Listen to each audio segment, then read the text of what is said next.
Hey guys, this is Rachel from Blue Jane Creations, and I just wanted to come on with a quick intro for this next video. I'm working on a DT project for Dawn at Shiny Silver Treasures. This is her May release that I'm working with. Everything that was released for May is now out, as well as all the other items she has in her Etsy shop. So definitely, if you need to stop here and go take a look, I am more than happy for you to do so, as well as checking out, like I said, my fellow design team members.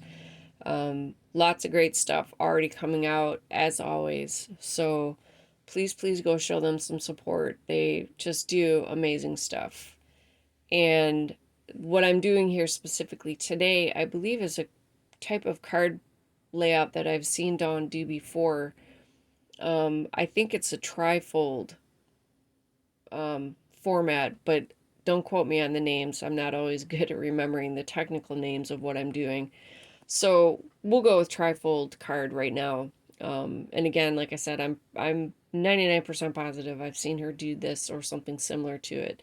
So now that I'm working with her papers, I wanted to just go ahead and give it a go for my next project.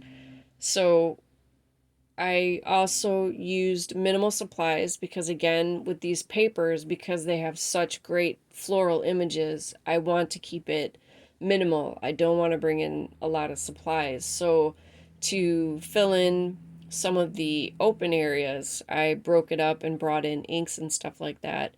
But I used her stamp set from the April card making kit. Mine arrived, so I've been having fun bringing in elements from that.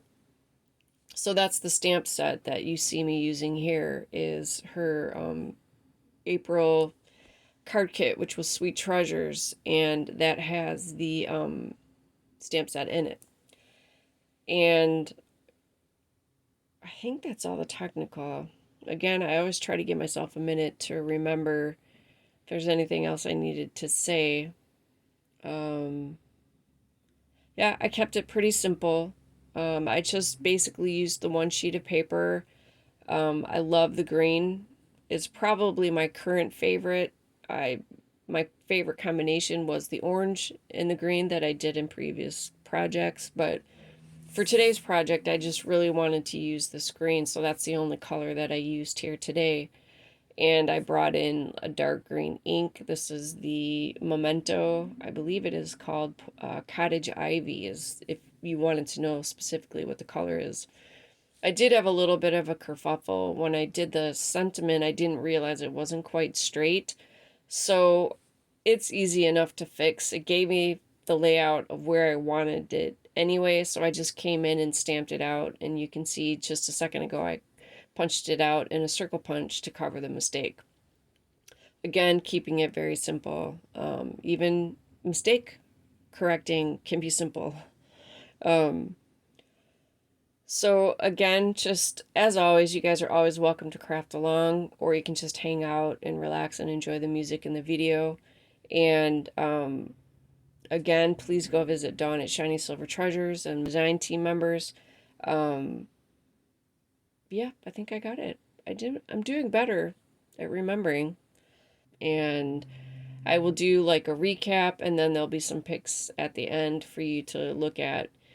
And in the meantime, I hope you guys take care, stay safe, and I will definitely be seeing you in the next video.